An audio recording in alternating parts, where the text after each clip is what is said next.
Hello and welcome back to the channel everyone. My name is Sam. In today's video, I want to talk about the topic of fear on the spiritual path, or more specifically, why the discovery of our true nature can sometimes trigger fear. This statement that the discovery of our being can actually cause fear might sound a bit paradoxical to you. After all, what spiritual people advertise is that the discovery of your true being is that which will give you profound peace, deep meaning, the end of psychological suffering. So isn't it paradoxical then to say that the discovery of our true nature can cause fear? It might sound that way to you, but it is often the case. Let me explain to you why. Now, if you talk to people who don't have any interest in spiritual matters, the topic of why the separate self they believe themselves to be is actually not there probably won't come up a lot. Rarely I have been in those circumstances though, where people with no spiritual interest ask questions about what the essence of spiritual inquiry is. And very often, if you even slightly address the idea that what they believe themselves to be is an illusion, that the separate being doesn't exist, a lot of times what happens is that they react with a sort of fear. They find this idea threatening. They might want to switch the topic of conversation. And of course, I will gladly do that. There's absolutely no point in talking to someone about those ideas if they have no interest in them. So please don't go harassing anybody with the understanding that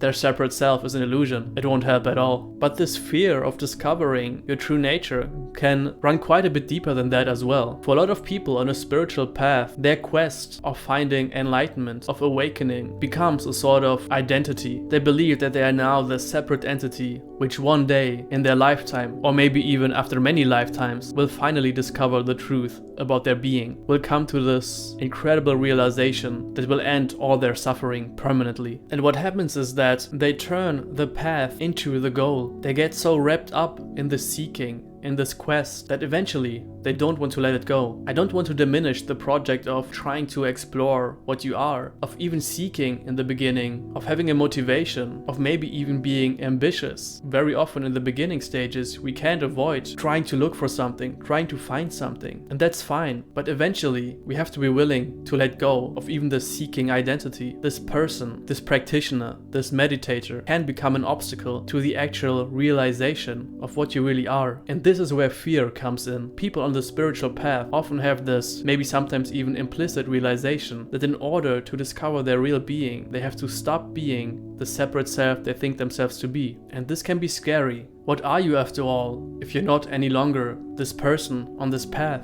Who are you if you can't cling to even this most subtle identity? This identity which you previously had might have given your life quite a bit of meaning. Maybe before you were drifting around aimlessly, but then you found this new meaning, new goal in your life. And there was maybe this excitement of thinking, maybe this real awakening is just around the corner. Maybe I'm about to get it. And then the prospect of letting all of that go might seem scary, but this is why it's important to remember that a real spiritual path doesn't have the goal of giving you a new identity. At the end of the day, it's a destructive process towards identity. You have to let go of all identifications on a deep level. That includes your nationality, the color of your skin, your gender, your job, your profession, your status, whatever it is. These identities, of course, have their role to play in the relative world, but if you really want to recognize what you are, you have to see that all these things, all these identities and labels are just layers and labels put on the real being. You have to recognize that all of that which you previously identified yourself with is not what you really are. But remember, the actual recognition of your true nature is not one of fear. The actual experience of what you really are is one of peace, of freedom. And I don't mean the kind of peace that is a warm, comfortable feeling in your body. I'm talking about a radical kind of freedom. A freedom of something that is completely not of this world. So take the leap. Drop even the most subtle identity. You will not be disappointed with what you find. It is natural for fear to maybe arise on this path. You might be afraid that you will revert back to a kind of meaningless and aimlessness in life, not knowing what to do anymore. But don't worry. Recognizing your true nature does not turn you into a kind of mindless zombie. The body-mind then can become an instrument. It is now no longer serving the ambition of the separate self you thought yourself to be. Instead, your body-mind can be of service to something much greater, infinitely greater. It can become an expression of this deepest reality